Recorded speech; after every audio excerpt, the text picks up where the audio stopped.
Okay, so let's get ready with me for office.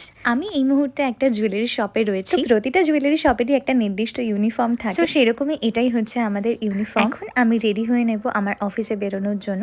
বলে রাখি, গরমকালে সিরামটা স্কিপ করলেও শীতকালে কিন্তু কোনোভাবে আমি সিরাম অ্যাপ্লাই করা স্কিপ করি না। তো প্রথমেই ভালো করে মুখে সিরামটা অ্যাপ্লাই করে নেওয়ার পরে আমি এখন লোটাসের একটা ময়শ্চারাইজার লাগিয়ে নেব। আর আমার স্কিনটা যেহেতু শীতকালে প্রচন্ড ড্রাই হয়ে যায়, তাই আমি একটা অয়েল বেস ময়শ্চারাইজারই কিন্তু এখন অ্যাপ্লাই করছি। নেক্সট যেটা মাস্ট সেটা হচ্ছে সানস্ক্রিন। আমি পিআরে পাওয়া সিকার একটা সানস্ক্রিন অ্যাপ্লাই করছি, আর এই সানস্ক্রিনটা ভীষণ ভালো। যারা যারা ইউজ করছো তাদের আমার আলাদা করে কোনো রিভিউ দেওয়ার দরকার নেই, আর যারা ইউজ করোনি তারা একবার ডেফিনেটলি ট্রাই করো, ভীষণ ভালো। এই তো টুকটাক স্কিন কেয়ার করা আমার মোটামুটি কমপ্লিট হয়ে গেছে, আর এখন একটু হাতে বডি লোশন অ্যাপ্লাই করে নেব। আমি বেসিক্যালি মেকআপ করা খুব একটা অফিসে যাওয়ার সময় প্রেফার করি না, আমার ভালো লাগে না। আমার ন্যাচারাল থাকতেই মনে হয় যথেষ্ট ভালো লাগে। বাইরে প্রচন্ড ঠান্ডা, একটা সোয়েটার পরে নিলাম আর ঠোঁটে হালকা করে লিপ বাম অ্যাপ্লাই করে নিয়েছি। হাই, যেটা ভুলে গেছি, একটু হালকা চোখে কাজল না দিলে কি করে হয়। এবার আমার চুলটাকে সেট করতে হবে, ভালো করে চুলটা কোম করে মিডিল পার্টিশন থেকে একটা সিটি করে চুল নিয়ে একটা ছোট ক্ল্যাচার দিয়ে যাব। চুলটাকে বান করার মতন যেহেতু সময় থাকে না, তাই আমি কখনো কখনো অফিসে গিয়েই চুলটাকে বান করে নিই। তো এই তো